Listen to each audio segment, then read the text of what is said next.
오늘 주시는 하나님 말씀 같이 보겠습니다. 오늘 주시는 하나님 말씀은 사도행전 10장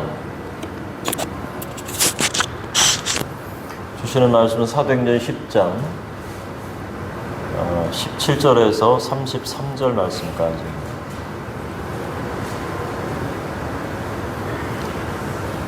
사도행전 10장 17절에서 33절 말씀까지. 다 찾으신 줄 알고 우리 한 절씩 교독하겠습니다.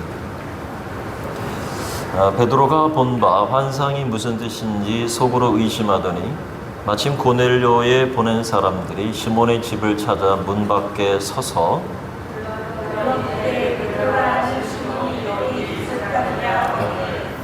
베드로가 그 환상에 대하여 생각할 때 성령께서 그에게 말씀하시되 두 사람이 너를 찾으니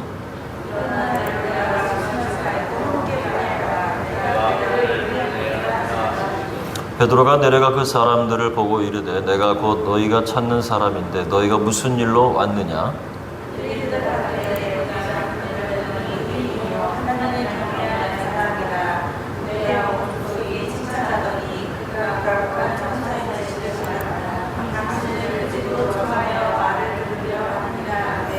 베드로가 불러들여 유숙하게 하니라. 이틀날 일어나 저희와 함께 갈새 욥바에서 온 어떤 형제도 함께 가니라.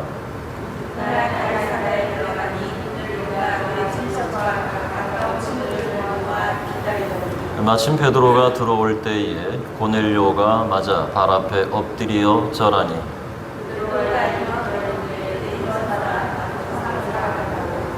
더불어 말하며 들어가 여러 사람의 모인 것을 보고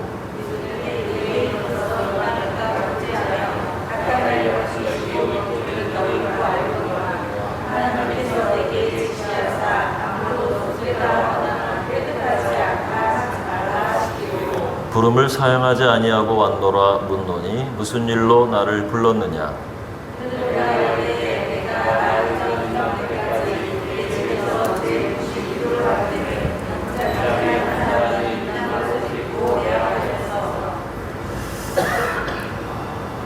말하되 고넬료야 하나님이 내 기도를 들으시고 내 구제를 기억하셨으니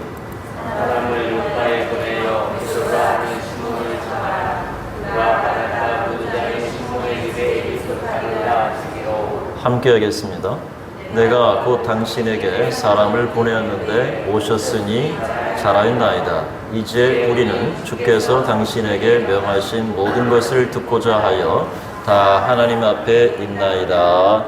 아멘. 우리 서로 반갑게 인사하겠습니다. 참 잘 오셨습니다.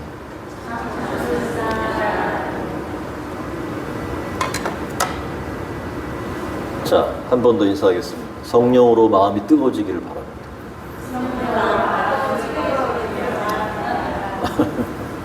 네. 우리는 지난 시간에 이달리아 부대의 백부장 가이사라 고넬료에 대한 말씀을 지난주에 저희가 나눴습니다. 그는 경건한 사람이었고 그리고 온 지방과 더불어서 하나님을 경외한 사람이었습니다. 또 백성을 많이 구제하고 하나님께 항상 기도하는 사람이었는데 어느 날 하나님의 천사가 나타나서 내 기도와 구제가 하나님 앞에 상달되어 기억하신 바 되었으니 욥바에 사람을 보내라. 그래서 거기에 시몬의 집에 유숙하는 무두장이 집에 베드로를 청하라 이렇게 말씀하셨습니다. 그 다음날 욥바에서는 베드로가 기도하려고 지붕 위에 올라갔습니다. 마침 배가 고파서 사람들이 음식을 준비하는 가운데에 환상이 보였어요. 그 환상은 하늘이 열리면서 한 그릇이 내려오는 환상이었습니다. 큰 보자기 같은 그릇 안에는 부정한 짐승들이 가득했었고 그래서 소리가 들렸습니다. 일어나 잡아먹어라. 베드로는 즉각 대답했습니다. 내가 깨끗하지 않은 것을 먹지 않겠습니다 라고 완강히 거부했습니다. 그때 음성이 뭐라 그랬습니까? 하나님이 거룩하게 하신 것을 네가 속되다 하지 말아라. 이렇게 하나님께서 베드로에게 답을 하시는 내용까지를 우리가 보았습니다. 그래서 베드로가 이제 환상에 대해서 이게 무슨 뜻인가 생각할 때에 때마침 고넬료가 보냈던 사람들이 문 밖에 서서 베드로를 부르는 장면이 오늘 시작되는 겁니다. 그래서 마치 이게 하나의 어떤 짜여진 각본처럼 그렇게 밖에서 지금 바로 요바로부터 온 가이사라로부터 온 사람들이 베드로를 부르는 장면에서 오늘 이야기가 시작되는데, 오늘 말씀은 이러한 배경에 대한 설명 후에 이제 베드로가 고넬료의 집으로 가는 이야기로 이렇게 시작되고 있습니다. 우리는 때때로 하나님의 뜻을 깨닫지 못하고 혼란스러울 때가 있습니다. 그러함에도 우리에게 소망이 있는 것은 뭐냐면 하나님께서는 우리를 부르신 분명한 부르심의 목적이 있다는 것입니다. 그리고 하나님께서는 우리 각자를 향한 하나님의 분명한 계획을 갖고 계시고 우리가 그 뜻에 순종하게 될 때에 하나님의 그 놀라운 일을 우리가 경험할 수 있다라고 하는 것이죠. 오늘 베드로가 하나님의 뜻을 깨닫고 순종함으로 복음이 이방인에게 전파되는 그 중요한 사건을 보여주는데요. 자, 본문은 이방 구원이라는 새로운 역사를 쓰는 그 하나님과 순종으로 역사를 만들어가는 인물들을 보여줍니다. 자, 오늘 말씀의 제목이 뭐냐면 역사를 만들어가는 사람들입니다. 자, 하나님께서는 어떻게 누구에 의해서 그리고 어떠한 방식으로 하나님의 그 위대한 역사를 만들어 가시는가 하는 부분에 대해서 오늘 말씀을 서로 나눠보려고 합니다. 오늘 말씀을 통해서 세 가지 관점에서 살펴보려고 하는데, 첫 번째가 뭐냐면, 자, 하나님의 역사는 누구에 의해서 어떻게 만들어져 가는가. 첫째는 하나님의 역사는 성령께서 주도하신다는 겁니다. 이게 중요한 키입니다. 누가 주도하신다고요? 성령께서. 성령 하나님께서 주도하신다라고 하는 것입니다. 자, 여러분 19절의 말씀에 보면은 베드로가 그 환상에 대하여 생각할 때에 누가 그에게 말씀하셨습니까? 성령께서. 그죠? 그 환상에 대해서 생각하는 겁니다. 지붕 위에 올라가서 환상을 본 그 환상이 도대체 무슨 뜻일까라고 생각하는데 성령께서 뭐라고 하십니까? 두 사람이 너를 찾고 있다. 이렇게 말합니다. 자, 3절에 보면은요. 천사가 고넬료에게 13절에서 15절에서는 천상의 목소리로 나오고, 이제는 성령께서 직접 누구에게 말씀하시는 거예요? 베드로에게 직접 말씀하고 계시다는 겁니다. 우리는 여기서 전적으로 지금 진행되고 있는 일의 주도권을 누가 갖고 계신다는 거예요? 성령께서 지금 주도권을 갖고 일을 하고 계신다는 거예요. 성령이 주어가 되셔서 이 모든 상황에, 다시 말해서 고넬료와 그리고 베드로에 일어난 모든 일들을 성령께서 지금 마치 하나의 퍼즐을 맞추어 가듯이 이것을 지금 성령께서 주도하고 계시다는 것을 명확히 보여주는 것이죠. 그래서 20절의 말씀에 보면 일어나 내려가 의심치 말고 함께 가라 이렇게 말합니다. 그리고 누가 그들을 보냈다고 말씀합니까? 성령께서 보내셨다는 겁니다. 자, 하나님이 하시면 모든 것이 딱 떨어집니다. 여러분, 우리 인생을 살아가면서 경험합니다. 하나님이 하시는 것은요, 모든 게 딱딱 맞아 떨어지죠. 빈틈이 없습니다. 오차가 없습니다. 하나님께서는 그렇게 놀랍도록 역사하시는데 고넬료에게 환상을 보이시죠. 그리고 욥바에 베드로를 청하라 하셨죠. 내려가는 사이에 때마침 베드로가 지붕에 올라가서 기도하고 있죠. 환상을 보이셔서 베드로의 마음을 준비시켜 놓으신 다음에 그 다음에 바로 문 밖에서 누군가 두드리면서 베드로라는 시몬이 여기 지금 머물고 있습니까? 이렇게 말을 하는 이 하나의 스토리가 빈틈없이 하나에 딱딱 맞아 떨어지는 것을 우리가 보게 되죠. 베드로를 부르는 이 상황이 어떻게 이렇게 절묘하게 딱 떨어지는지 놀라울 따름입니다. 여러분, 우리 성령 하나님께서 영화로 말하면 영화 감독에 해당하시는 분, 우리를 인생의 각 게스트로 부르셨습니다. 어떤 사람은 주연이고 어떤 사람은 조연으로, 어떤 사람은 행인이고 우리 모두의 각자의 부르신 목적이 다릅니다. 그러나 이 모든 상황 속에서 하나님 마치 영화를 하나의 이야기 스토리를 진행하시는 것 같이 영화 감독이 모든 것을 지도하는 것처럼 마치 성령께서 이 모든 상황을 지금 조합하고 있다는 사실이죠. 여러분 구약의 출애굽기 말씀에 2장의 말씀에 보면 모세가 출생하는 장면이 나오죠. 그런데 바로가 출생한 모든 유대인의 남자아이를 어떻게 하라 그럽니까? 전부 죽이라고 명했습니다. 아이를 3달 동안 숨겼습니다. 그런데 아이가 크면 목소리도 커지고 우는 소리도 커지니까 더는 숨길 수가 없었던 거죠. 그래서 갈대 상자 안에 아기를 담아서 나일강의 강가의 갈대 사이에 두고 그리고 어떻게 되는지 밖에서 이렇게 누가 쳐다봅니다. 때마침 거기 딱 때마침 누가 나옵니까? 바로의 딸이 나일강에 목욕하러 나오고 그리고 하필 그 시녀들이 나일강의 옆에 강가를 쫙 따라 걸을 때에 딱 눈앞에 나오는 게 뭐니까? 갈대 상자. 갈대 상자를 딱 눈에 보게 된 거죠.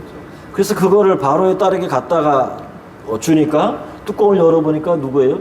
유대인이에요. 그래서 그 바로의 땅이 불쌍히 여기는 거죠. 여러분 이런 모든 정황 가운데서 성령께서 하시면은요 모든 타이밍이 절묘하게 딱딱 맞아 떨어진다고 하는 것, 요게 누구시냐? 성령 하나님이 하시는 일입니다. 자, 우리가 앞에서 살핀 빌립에게 하나님의 사자가 나타나셔서 말씀하셨죠. 지시하셨죠. 병고로 가까이 나아가라. 그러니까 나아갔습니다. 나중에는 뭐라 합니까? 성령께서 친히 그에게 뭐라고 말하냐면 가까이 올라라. 그래서 가까이 가서 그 내시에게 성경의 말씀을 이사야에 있는 말씀을 통해서 예수 그리스도를 증거하는 그 장면 속에서 여러분 어떻게 이렇게 성령께서 그 빌립의 갈 길을 지도하시고 그리고 그곳에서 올라가라고 얘기하고 그리고 끝난 다음에 어떻게 합니까? 성령께서 빌립을 이끌어 가시니라 이렇게 표현하였습니다. 그러니까 모든 역사를 진행하시는 분이 성령이시라는 거죠. 결과적으로는 베드로는 지금 자기가 본 환상의 의미가 곧 하나님께서 이방인들을 깨끗하게 하셨으니까 그를 부르러 온 이방인들을 영접하고 그들에게 가서 복음을 전하라는 것이라는 사실을 성령의 직접적인 간섭으로 인해서 즉시 깨닫게 된 겁니다. 아, 이것이 하나님께서 내게 이방인을 구원하기 위해서 이 사람들을 보냈구나. 그래서 그 환상을 보니까 보자기 속에 그렇게 먹지 못할 내가 먹지 않는 그러한 부정한 동물들이 그 속에 있었구나라는 사실이 딱 깨달아진 거죠. 여러분 이런 성령의 역사는 오늘날도 일어납니다. 우리 삶에서도 항상 일어납니다. 경험하고 있지 않으십니까? 저는 경험합니다. 여러분 이런 절묘한 타이밍 속에서 성령께서 일하시는 것을 우리가 경험합니다. 하나님의 역사는요, 하나님 자신이 이루어가십니다. 이게 놀라운 일입니다. 여러분 벳세메스의 그 법궤를 아시죠? 그곳에도 하나님께서 잃어버린 법궤가 성전으로 돌아오는 걸 누가 하시는 거냐면 성령 자신이 하십니다. 놀라운 일입니다. 그러니까 하나님의 모든 역사는 하나님이 스스로 진행하신다는 겁니다. 우리가 그것을 기억할 필요가 있습니다. 자, 하나님은 우리의 형편과 사정을 너무나 잘 아시죠. 그래서 오늘 우리 가정에서 또 직장에서 일터에서 우리가 필요한 것이 무엇인지 또 교회에서 또 이런 성령의 하나님의 일하심이 우리 속에서 어떻게 역사하는지 때로는 사람과의 만남을 통해서 때로는 내가 예기치 못하는 어떤 사람을 통해서 깨닫게 되고 들려지게 되고 지나가는 사람이 툭 한마디 뱉는 말이 내게 어떻게 다가오게 되고 전 그런 경험을 했어요. 제가 처음 예수를 믿고 나서 얼마 되지 않았을 텐데 지나가는 사람이 길거리를 가고 있었어요. 길거리를 가고 있는데 지나가는 사람이 한마디 딱 하고 가더라고요. 근데 그게 순간 좀 놀랐어요. 왜냐하면 주님이 가까이 오셨습니다 라고 하는데 그 소리가 그냥 누가 지나가면서 뭐 예수 믿어서 이런 개념이 아니라 제 마음을 향해서 누가 성령께서 하시는 말씀들이 들리더라고요. 그런 경험을 했어요. 그러니까 하나님의 일은 하나님의 사람들을 통해서 하나님이 스스로 일을 행하신다는 사실을 우리는 믿고 살아야 됩니다. 여러분, 하나님께서 이렇게 우리 삶에 있어서 일하시는데 우리 형편과 처지에 따라서 때를 따라 우리에게 돕는 은혜를 베푸시고 우리의 삶의 여정을 인도하셔서 우리의 필요한 것, 있어야 될 것, 때로는 우리가 처리해야 할 것, 우리가 난처한 일을 당했을 때 어떡하지 고민하게 될 때 하나님께서 이 일하심을 통해서 그 모든 것을 이게 질서를 잡아가 어레인지 하시는 하나님이라는 사실을 우리가 생각합니다. 여러분, 하나님은 모든 역사의 일들의 주관자라는 사실을 우리가 꼭 기억할 수 있기를 바랍니다. 자, 하나님의 역사는 누구에 의해서 어떻게 만들어져 갈까? 두 번째로 보면요, 오늘 말씀에 베드로의 순종을 통해 이루어집니다. 그런데 베드로의 순종이 어떤 순종이냐? 굉장히 용기가 있는 그러한 순종이었다는 겁니다. 자, 여러분 21절의 말씀 보면 베드로는 이때 성령의 지시에 즉각 순종하게 됩니다. 그리고 지붕에서 내려와서 그 사람들을 보고 그들이 찾고 있는 자가 바로 자기라 라고 소개하고, 여러분은 무슨 일로 왔습니까? 이렇게 묻죠. 그랬더니 22절에 그들이 자초지정을 설명합니다. 백부장 고넬료는요, 의인이고요, 하나님을 경외하는 사람이고요, 유대 온 족속들에게 칭찬을 받고 있는 사람입니다. 이렇게 그들이 대답합니다. 그래서 그가 거룩한 천사의 지시를 받았고요, 베드로 당신을 집으로 청해서 말씀을 듣고자 합니다 라고 밖에 있는 사람들이 그렇게 대답했습니다. 23절에 보면 이 위대한 역사적인 놀라운 순간을 우리에게 보여주고 있습니다. 저는 이 부분을 보면서 야, 정말 놀라운 순간이구나. 왜 그럴까? 여러분 한번 따라해보세요. 한지붕 세 가족. 어디서 많이 듣던 드라마 제목이죠. 그죠? 한지붕 세 가족이라는 옛날에 드라마가 있었어요. 그런데 여러분 보세요. 생각해 보세요. 한 지붕 안에 세 가족들이 모여 있는데 베드로가 지금 불러들여서 뭐 했다고 말합니까? 그들을 불러들여서 유숙하게 하니라.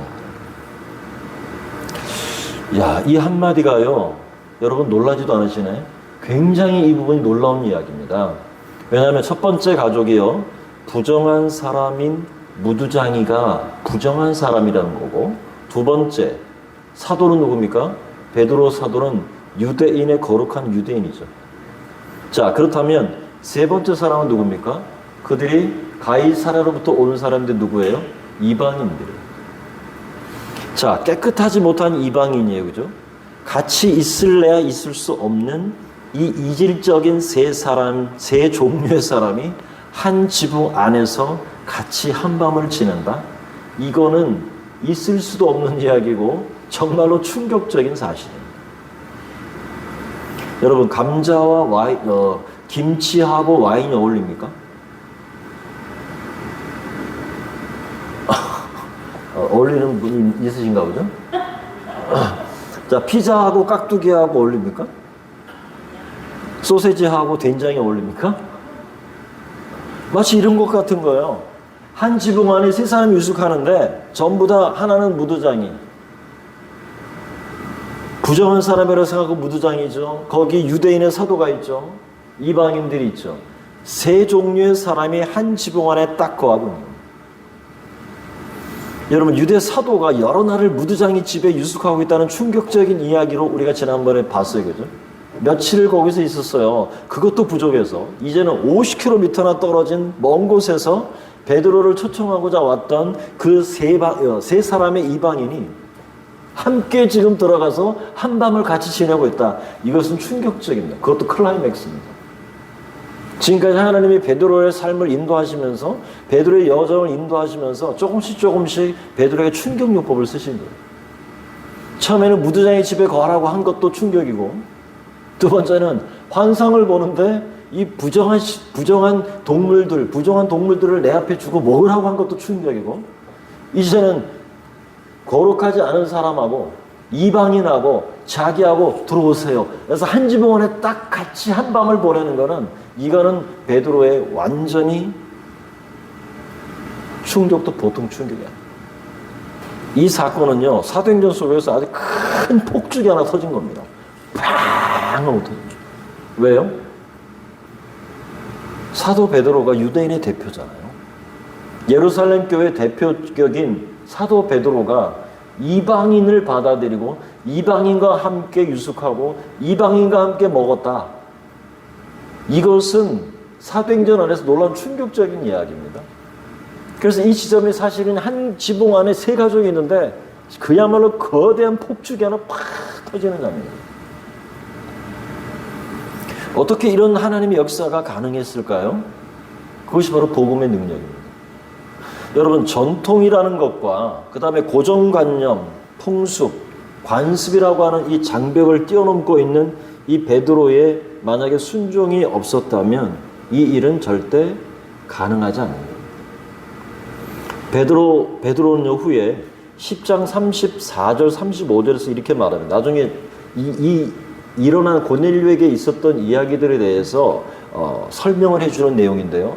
내가 참으로 하나님은 사람의 외모를 보지 아니하시고 각 나라 중에 하나님을 경외하며 의를 행하는 사람은 다 받으시는 줄 깨달았다. 이렇게 말합니다.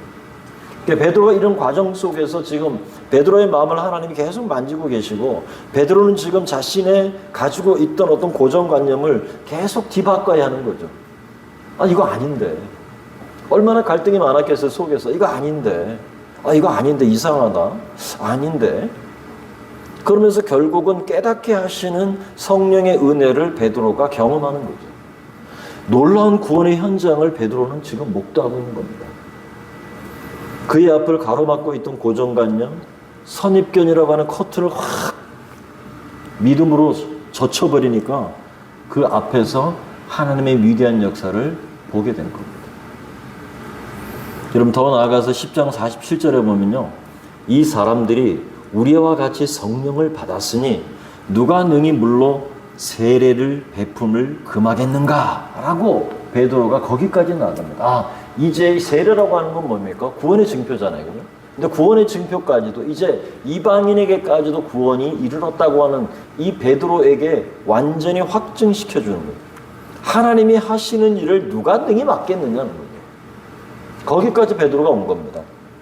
여러분, 우리가 신앙생활을 하다 보면은요, 우리 속에 깊이 뿌리 내린 어떤 잘못된 신앙관들이 있는 것을 발견하게 됩니다. 그것은 어떻게 보면 우리가 오랜 시간 동안 교회에서 우리가 단련되어지고 오랜 시간 동안 하나의 어떤 전통적인 개념으로 생각했던 것이죠. 어떤 틀이라고 할 수 있습니다. 그런데 가정에서도 마찬가지고 교회에서도 하나님께서 가르치지 않으시는 것을 교회 전통이라는 틀에 사람들을 거기 가둬놓고 사람들이 그 안에서 곤란을 겪게 만드는 경우가 참 많습니다. 왜 그러냐면 사람의 전통이 그렇다는 거죠. 하나님은 자유하게 하시는데 우리 사람이 그 하나님의 자유하심을 가로막는 거예요. 그래서 걸림돌이 되게 만드는 거죠. 마치 유대인들이 율법에 대해서 잘못 오해하고 그들이 선민이라고 하는 의식 속에서 하나님의 구원이 자기들에게만 주어졌다는 사실을 붙들고 있었던 것처럼 그 베드로도 똑같은 거예요. 이런 고정관념을 우리가 붙들 때가 있다는 겁니다. 그래서 사람들을 곤란하게 할 때가 우리가 있다는 것이죠. 여러분, 베드로가 가진 그 신앙관에 대해서 하나님께서 꾸짖지 않으셨어요. 꾸짖지는 않으셨어요. 그죠? 다만 뭡니까? 베드로가 순종하는 그 과정을 통해서 하나님이 베드로의 마음을 교정해 주신 거죠. 이게 하나님의 놀라운 은혜입니다. 책망하시지 않고요. 그 베드로의 마음이 베드로가 지금까지 갖고 왔던 고정관념을 바꾸어 주시는 거죠. 왜요? 그게 바르니까. 오늘 하나님께서 베드로에게 그 작업을 하고 계시는 겁니다.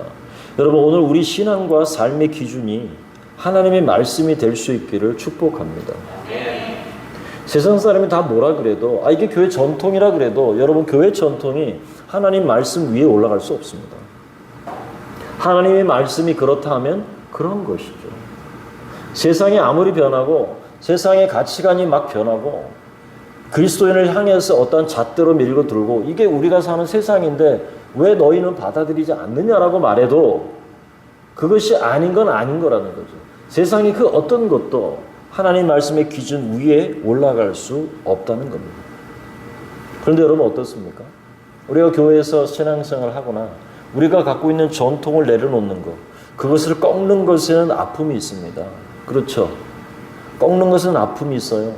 그리고 그것을 고치는 것은 때로는 서운함도 있어요. 아, 내가 지금까지 이렇게 했는데 내 기득권을 내려놓아야 되는가? 어색함도 있을 거예요. 그리고 억울함이 있을 수도 있습니다. 하지만 만약 우리가 하나님의 말씀과 성령의 음성에 순종하지 않으면요, 우리는 하나님의 그 위대한 역사를 결코 볼 수가 없다는 사실입니다. 그래서 우리가 하나님의 위대한 역사를 보기 위해서는 하나님 말씀하신 대로 그 말씀이 기준이 되어서 그 말씀 속에서 나를 점점 교정해 나가는 겁니다. 그걸 우리가 지금까지 한 말이 있죠. 그걸 뭐라 그랬나고요? 성화라고. 여러분, 베드로는 자신의 그 고정관념을 깨트리고 순종함을 통해서 지금 한 지붕 세 가족의 위대한 역사를 이루어 있는 겁니다. 하나님이 그것을 교정하셨고 베드로는 믿음으로 용기 있게 순종해서 결국은 이 일을 보게 되었다는 것이죠. 여러분, 오늘 우리는 우리의 신앙관과 신앙생활에 있어서 많은 부분 교정이 필요할지도 모릅니다. 우리가 갖고 있는 어떤 틀들이 하나님이 기뻐하시지 않는 틀일 수도 있습니다. 그렇게 될 때 우리는 하나씩 하나님의 뜻에 순종하고 하나님 말씀대로 우리가 하나씩 세워나감으로 말미암아 그 역사를 통해서 일하시는, 그래서 하나님이 위대한 일을 이루시는 것을 우리 모두가 정말 보면서 경험할 수 있기를 진심으로 바랍니다. 우리 한민제일교회가 장차 이러한 일들 속에서 하나님의 뜻이, 완전한 뜻이 우리 가운데 서고 우리가 그 말씀에 순종함으로 말미암아 우리가 함께 하나님의 역사를 함께 보면 얼마나 좋겠습니까? 할렐루야, 그죠? 준비되셨습니까? Are you ready? 준비되셨습니까? 여러분, 우리가 오늘 이 베드로의 모습을 보면서 정말 순종하고 그 뜻 앞에 자신의 틀들을 깨나가는 걸 통해서 누가 변해요? 베드로가 변해요. 그러면 하나님의 그 큰 마음이 지금 누구에게 들어가는 거예요? 베드로에게 들어가는 거예요. 우리에게도 그런 것이 필요합니다. 하나님의 큰 마음이 우리 속에 들어오면 우리는 무너지게 되어 있습니다. 근데 그 무너지는 게 잘 된 거예요. 왜냐하면 그게 안 무너지면 그것이 내 올무가 되고 그것이 나도 힘들고 나도 아프지만 그 가시 때문에 남도 아파요.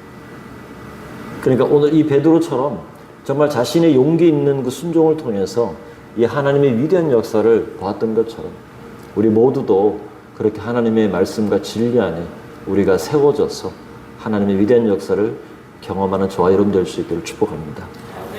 자, 우리 마지막으로 누구에 의해서 어떻게 만들어졌는가, 마지막으로 고넬료인데요. 고넬료는 겸손하게 말씀을 사모했다는 겁니다.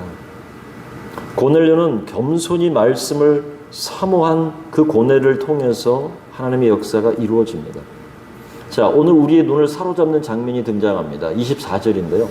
이틀날 가이사라에 들어가니, 그래서 그 밤에 베드로와 그리고 가이사라에 온 사람이 그 밤새도록 길을 가면서 얘기를 많이 했겠죠. 이런저런 얘기도 하면서 드디어 이제 이틀날에 가이사라에 딱 들어오니까 굉장히 큰 도시거든요. 근데 고넬료가 그의 친척과 가까운 친구들을 어떻게 했다고요? 다 모아가지고 기다리고 있는 겁니다. 와, 저는요, 이런 성도의 가정을 방문한다면 감동의 도가니탕을 먹을 것 같아요.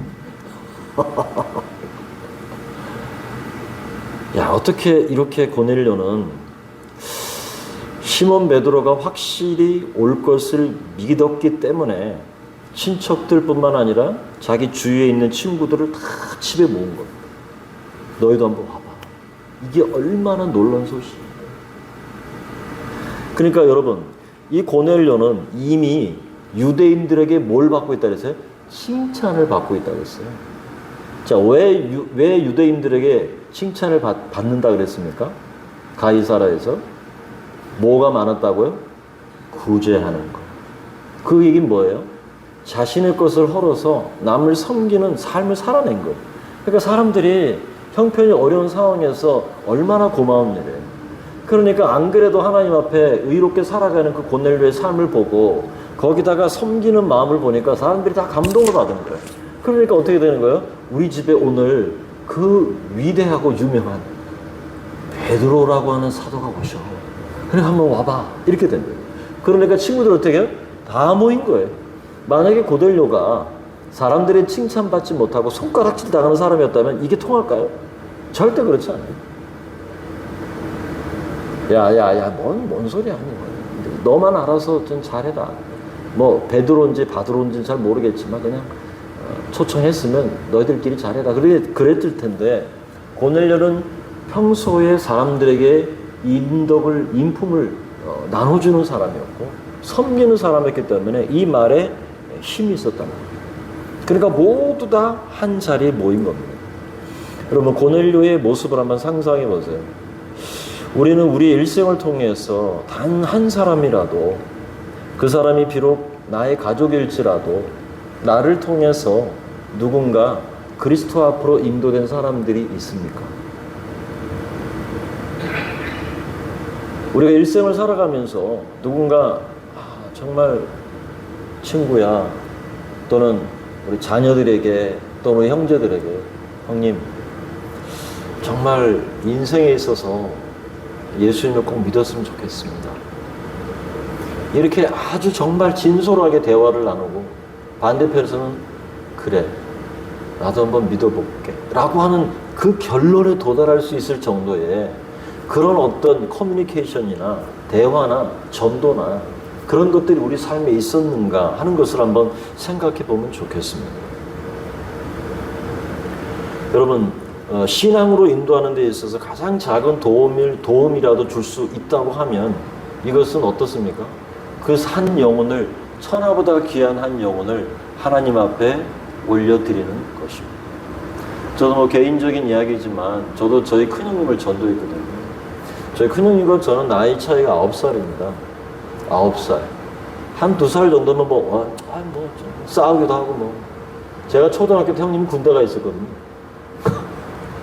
그러니까 가까이 할 수 없는 사이였습니다. 이미 저는 학교 다닐 때 초등학교, 중학교 다닐 때 이미 뭐 직장에 다니고 그런 그 형님이었는데 그랬는데 나중에 중년이쯤 돼 가는데 형님께 예수 믿으세요 하는 말이 이게 쉬운 게 아닙니다. 막내잖아요. 이 분위기 아시죠? 그죠? 형아가 거기서 우리 작은 형은 저한테 5살 차이니까 이 정도는 했어요. 근데 큰 형은 아무 말 안 해. 근엄하죠. 인상을 빡 쓰면 음맥이 죽어. 이렇게 돼요. 지금도 인상 잘 써요. 근데 좀 많이 풀어졌어. 하여튼.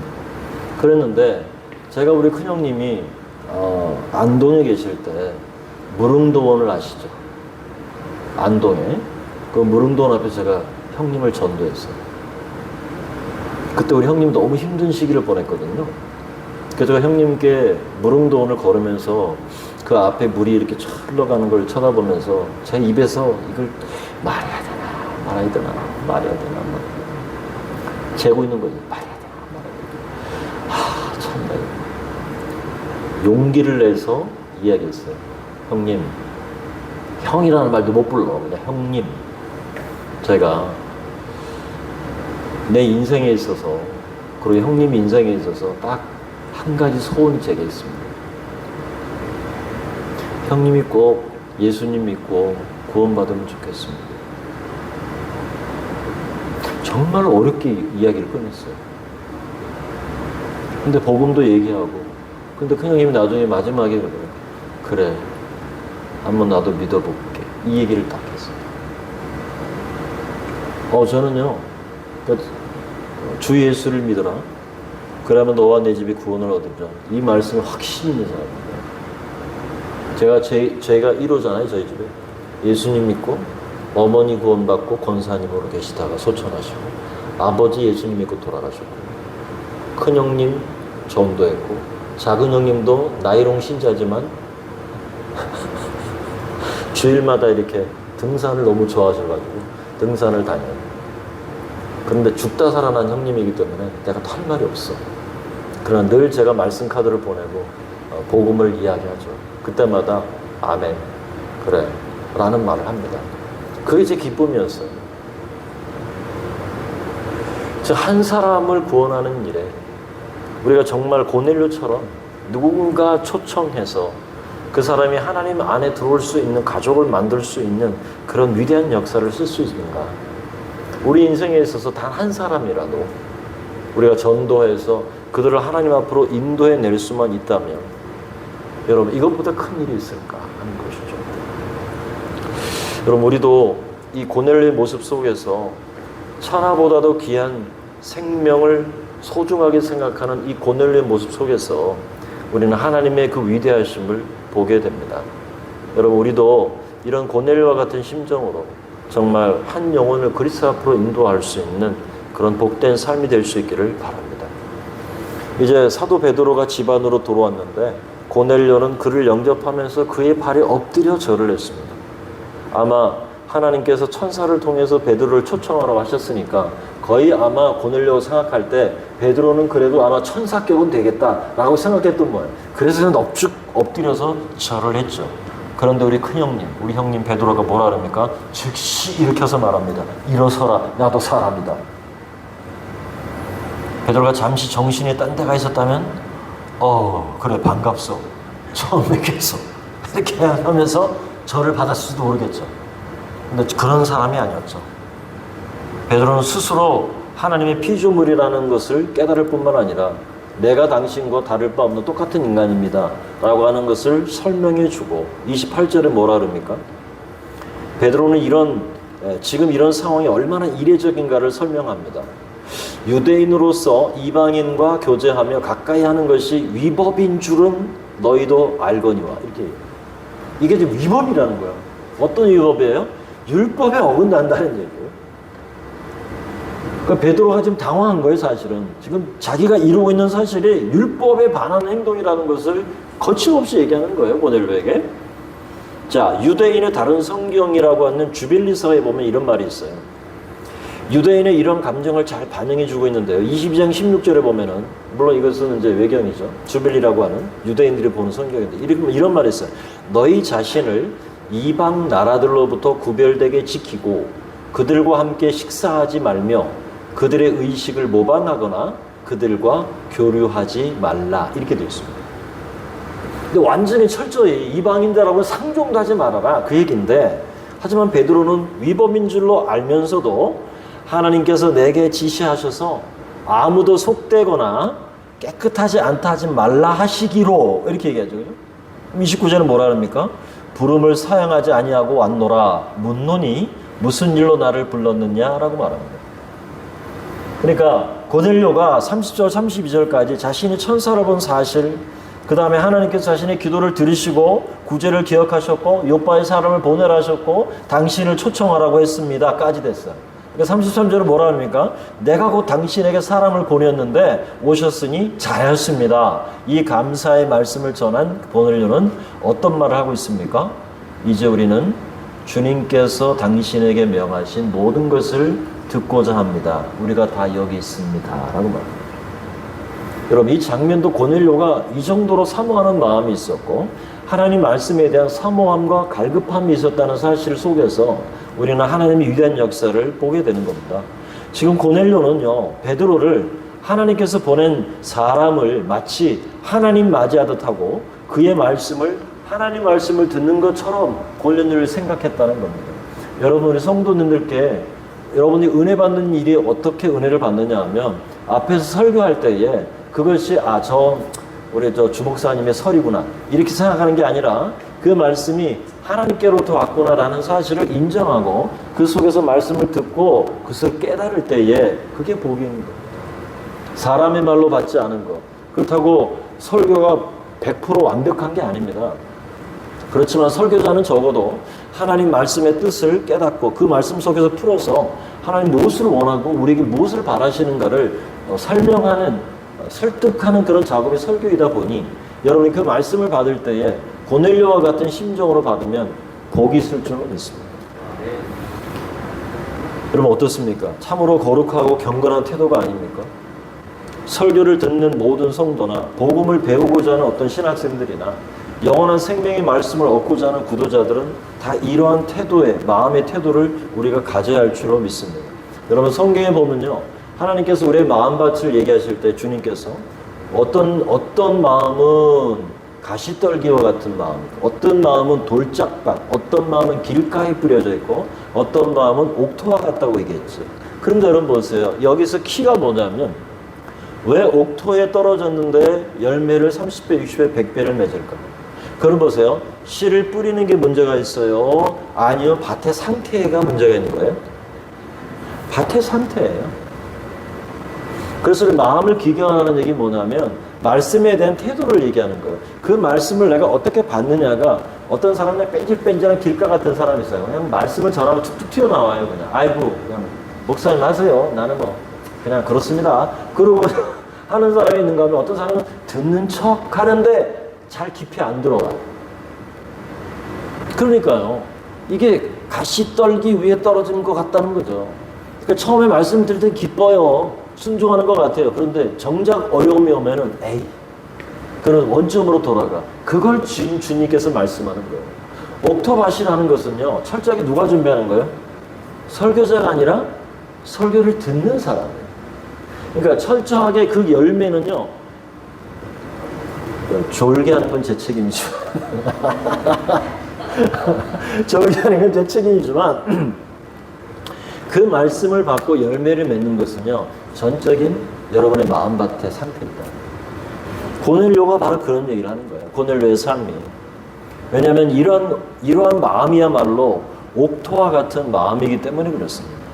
어떠한 종자든지 그것이 옥토에 떨어져야만 뿌리를 잘 내리고 물을 주기도 하고 가꾸면 거기서 깊이 뿌리를 내리고 꽃을 피고 열매를 맺고 풍성한 결실을 맺는 것과 같은 것이죠. 그러므로 여러분 복음 듣기를 원하는 모든 성도는 먼저 성령의 역사로 말미암아 마음밭이 준비되어야 합니다.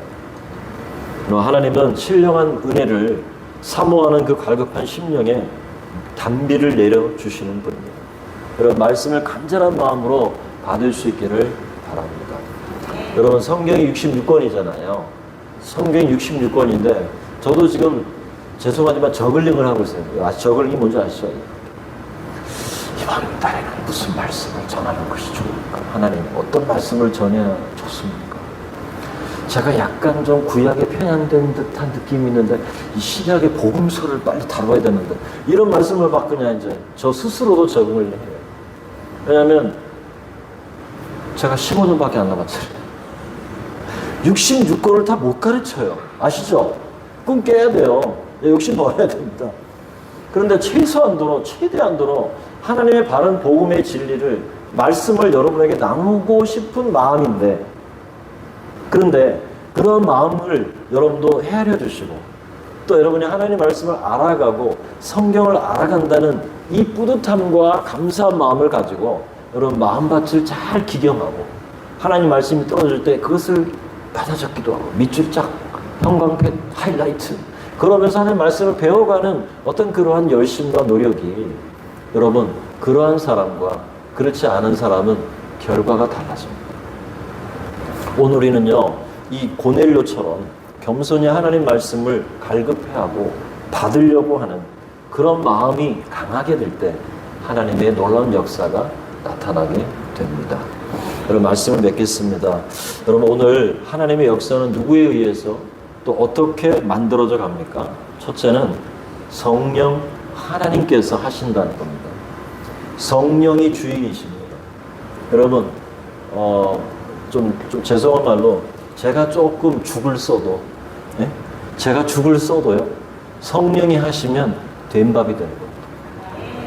그거 놀랍잖아요, 그죠? 그러니까 믿는 백이 있어. 왜냐하면 하나님이 일하시는 걸 알기 때문에 걱정이 없어요.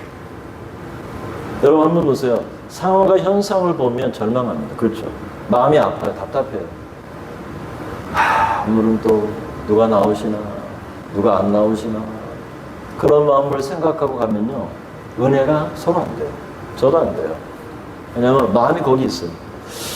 어떨 때는 이렇게 혼자서 이렇게 설교하잖아요. 새벽에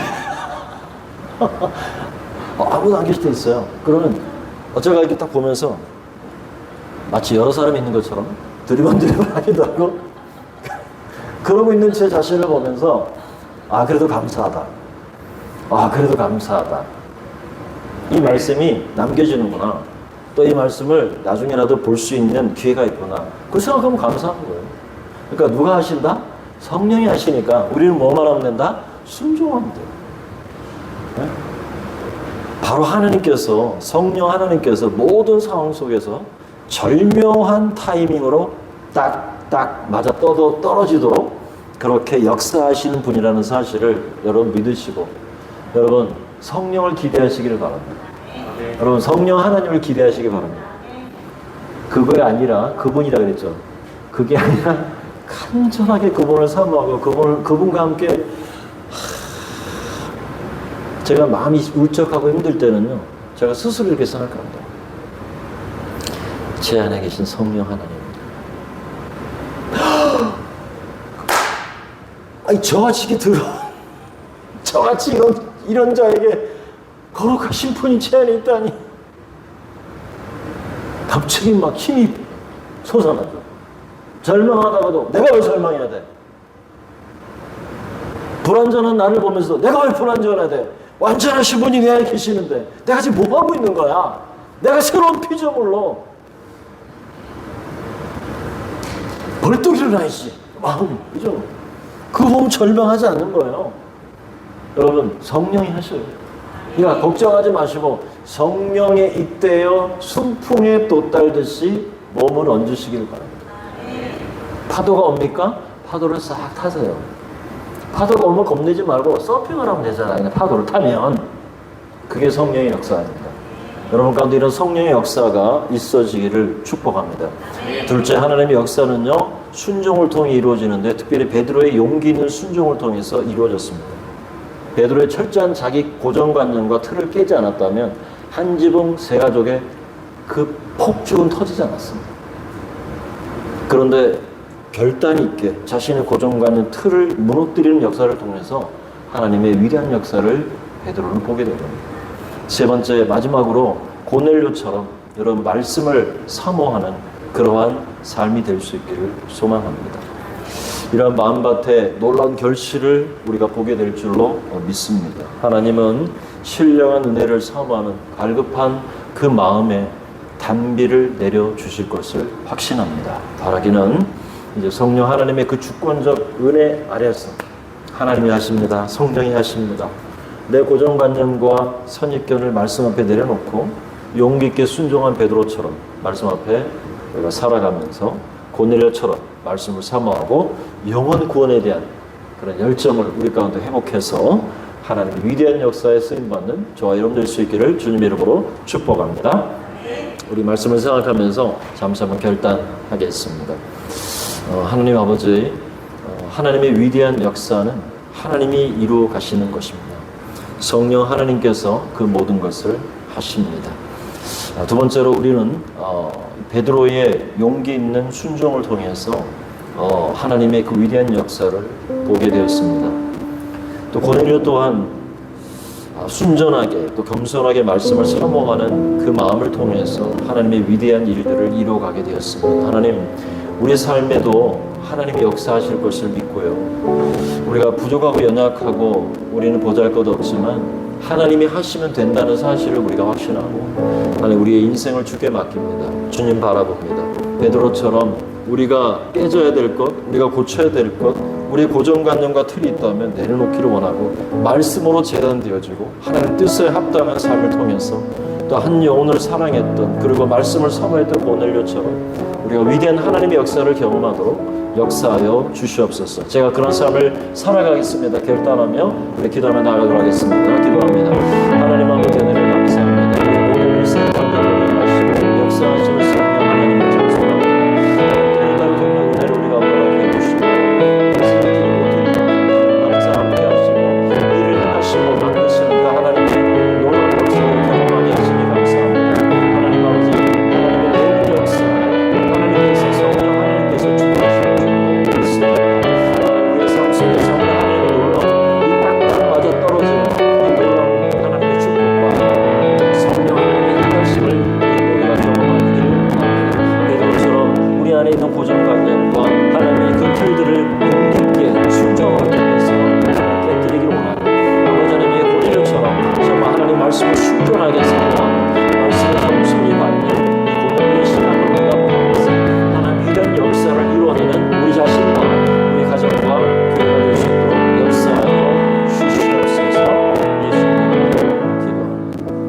존귀하신 하나님 아버지 감사합니다. 하나님의 나라의 역사는 누구에 의해서 어떻게 만들어지는가? 하나님, 성령 하나님께서 주도하심으로 말미암아 하나님의 위대한 역사는 이루어주는 줄로 믿습니다. 모든 상황 가운데 딱딱 맞아떨어지게 역사하시는 성령 하나님, 한치 오차 없이 정확하게 부족하지도 않고 많게도 않은 하나님, 우리에게 꼭 필요한 만큼 우리의 삶에 하나님 다가오셔서 우리에게 역사하시는 성령 하나님을 우리 매일 삶 속에 경험하게 도와주시옵소서. 오늘 고넬료처럼 하나님 말씀을 순전히 사모하는 열정을 우리 가운데 주시고 말씀 앞에 겸손하며 그 말씀을 사모하는 갈급함과 하나님 아버지 말씀을 받는 자로서 모든 이웃과 형제들을 함께 초청해서 기다렸던 그 순전한 마음처럼 우리 또한 이웃들에게 그리스도의 사랑을 흘려보내고 그리스도의 사랑을 통해서 그들을 그리스도 앞에 초청하고 인도하는 그러한 고넬료와 같은 하나님의 위대한 역사를 경험하게 하여 주시옵소서. 무엇보다 베드로가 하나님 용기 있게 주의 말씀 앞에 하나님 순종함을 통해서 아버지 하나님, 정말 자신 속에 있었던 고정관념과 자신 속에 뒤틀려 있던 하나님 이방인에 대한 이 고정관념을 하나님께서 교정해 주셔 나갔던 것처럼 하나님 우리의 삶에 때로는 우리가 인생을 살아가면서 우리 안에 고정되어지고 화석화되어졌던 그것이 많은 사람에게 나 스스로를 찌를 뿐만 아니라 다른 사람도 찔러서 하나님 어렵게 만들었다는 하나님, 이제 저희들이 하나님의 이 고정관념과 우리의 이 선입관들을 주의 말씀의 재단 앞에서 말씀의 자로 그 말씀의 잣대로 우리가 순종함으로 말미암아 하나님의 뜻을 이루어 나가는 위대한 역사를 우리 모두가 경험할 수 있도록 축복하여 주시옵소서. 하나님, 우리 개인과 가정과 우리 교회가 이 위대한 하나님의 역사를 경험함으로 말미암아 우리 시대에 하나님이 정녕 살아계시며 우리 한민제일교회와 함께 하셨고 여기까지 인도하신 그 놀라운 하나님의 그 역사를 우리가 찬양하며 하나님 나라의 위대한 일들을 함께 꿈꾸며 하나님 뜻을 바라보며 승리할 수 있는 우리 한민제일교회 가족들 되도록 축복하여 주시옵소서. 예수 그리스도의 이름으로 기도합나이다. 아멘. 이제는 우리 구주 예수 그리스도의 은혜와 하나님의 크신 사랑하심과 성령님의 내주 감동 충만 역사 교통하여 주시니 성령 하나님의 주권적인 역사, 성령 하나님의 주도하심 속에서 하나님 베드로처럼 하나님 자신 속에 있는 고정관념과 뒤틀려져 있는 그 선입관들을 하나씩 하나씩 말씀 앞에 교정되어지고 하나님 고넬료처럼 주님 말씀을 겸손함으로 사모하고 그 말씀을 이웃과 함께 나누기를 갈망하며 구원을 초청했던 이 베드로의 고넬료의 삶처럼 하나님 앞에 그런 위대한 역사를 꿈꾸며 살아가기를 소망하고 결단하여 머릿속에 우리 사랑 모든 성도들의 심령과 가정 위에 생업 위에 직장 위에 나라 민족과 열방 위에 교회 위에 이제부터 영원토록 함께 계실지어다. 아멘.